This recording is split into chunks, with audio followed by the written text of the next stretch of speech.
যেপর্যন্ত আপন মানে যাই নাই কিন্তু কই না মুখে নাই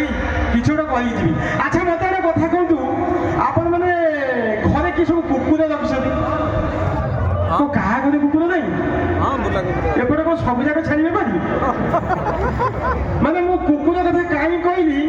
ମାନେ କୁକୁରଙ୍କ ମାନେ ପରିସ୍ଥିତି ମାନେ ତାଙ୍କ ବ୍ୟବହାର ଏତେ ଖରାପ ହେଇଗଲାଣି ମାନେ ଆପଣ ମାନେ ବିଶ୍ୱାସ କରିବେ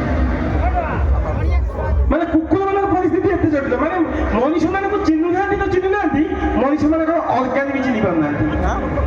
ମାନେ ଆମ ତ ଧନ୍ଦା ଜାଣିଥିବେ ଆମ ସୁଟିଂ ହବ ଏଡିଟିଂ ହବ ସେସବୁ କାମ ତ ମୁଁ ଗୋଟେ ଦିନ କଣ ହେଇଛି ନା ଷ୍ଟୁଡିଓ ଭିତରେ ବସିକି ଏଡିଟିଂ କରୁଛି କଣ ଟିକେ ମନେ ହେଲା ପାଗ ଫାଗ ଟିକେ ଏବେ ଜାଣିଥିବେ ବର୍ଷା ଫର୍ଷା ଲାଗି ରହିଛି ପାଗ ଫାଗ ଖରାପ ପଡୁଛି ଏଇ 3 ଦିନ ତଳେ ମୁଁ ଟିକେ ବାହାରକୁ ଆଇଥିଲି ବାହାରକୁ ପଳେଇ ଆସିକି ମୁଁ ଆସିକି ଦେଖିଲା ବେଳକୁ ମାନେ ତମେ ବିଶ୍ୱାସ କରିବନି ଗୋଟେ କୁକୁରଟେ ବଇଛି ମୋ ଷ୍ଟୁଡିଓ ଆଗରେ ପୁରା କାଳିଆ କୁକୁରଟେ ଟିଟୋ ଆଙ୍କରି ଭଳିଆ এই যে আগে ভাই অଛନ୍ତି ଟିଟୋ ଆଙ୍କରି ଭଳିଆ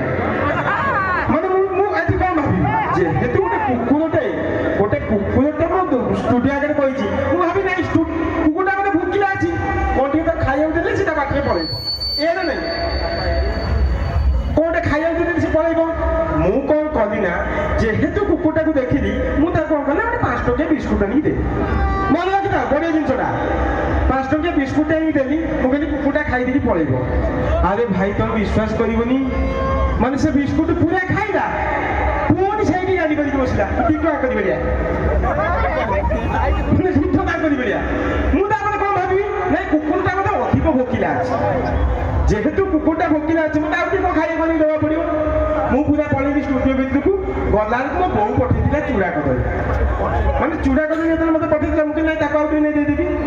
ଆରେ ଭାଇ ତମେ ବିଶ୍ୱାସ କରିବନି ମାନେ ସେ ମାନେ ଏତେ ଛତରିଖିଆ କୁକୁର ମାନେ ତମେ ବିଶ୍ୱାସ କରିବନି ମାନେ କୁକୁରକୁ ମାନେ ଚୁଡ଼ା କଦଳୀ ଆଣିକି ମାନେ ଡାହାଣ ହାତରେ ଏମିତି ତାକୁ ଦେଇଛି ମାନେ ତାକୁ ଡାହାଣ ହାତରେ ଏମିତି ବଢେଇଛି ସେ କୁକୁର ବୁଲି ପଡ଼ିକି ଆସି ମୋ ବାଁ ପଟ କଦଳୀ ମାରି ବସିଲା ମାନେ କଦଳୀଟାକୁ ଧରି ପକାଇ ପୁଣି ଗୁଡ଼ ଦିଅ ମୁଁ ଗୁଡ଼ କୋଉଠୁ ଆଣିବି ମାନେ ଭାବ କଣ ମାନେ ମାନେ ମଣିଷ ମାନେ କୁକୁର ମାନେ ହଇଲେ ମଣିଷ ମାନଙ୍କୁ ଚିହ୍ନି ପାରୁନାହାନ୍ତି ଏ ମଣିଷକୁ ନ ଚିହ୍ନି ଅର୍ଗାନ ଚିହ୍ନି ପାରିବନି ତ ମୁଁ ଆଜି ଆଉ ଗୋଟେ ବି ଆଡଭର୍ଟାଇଜମେଣ୍ଟ କରିବାକୁ ଆଇଛି ନିଲୁ ଭାଇ ପରିବା ଦୋକାନୀ ଯେତେ ପ୍ରକାର ସବୁ ଫ୍ରେଶ୍ ଜିନିଷ ରହିଲା ସବୁ ପ୍ରକାର ପରିବା ତାଙ୍କ ପାଖରେ ପାଇବେ ସୋନୁ ଭାଇ ଅଛନ୍ତି ଆମର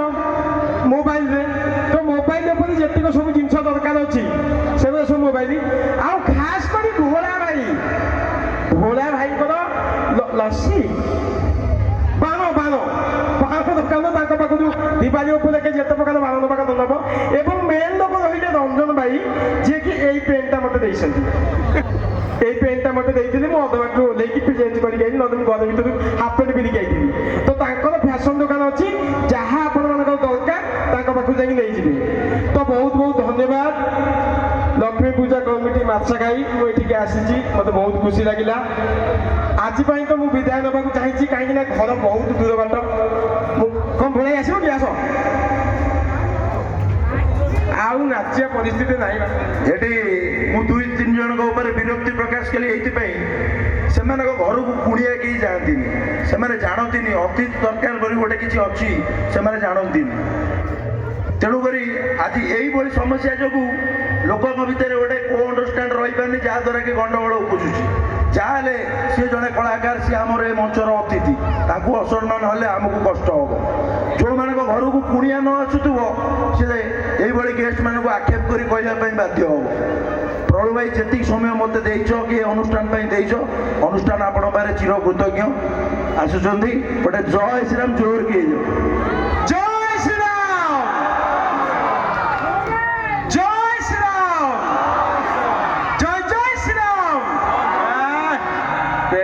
ବହୁତ ଧନ୍ୟବାଦ ଭାଇ ଆର ବର୍ଷ ମୁଁ ନିଶ୍ଚିନ୍ତ ଭାବରେ ଆପଣମାନଙ୍କ ପାଖକୁ ଆସିବି ତ ଆଜି ପାଇଁ ମୋତେ ବିଦାୟ ଦିଅନ୍ତୁ ଜୟ ଜଗନ୍ନାଥ ଜୟ ଶ୍ରୀରାମ।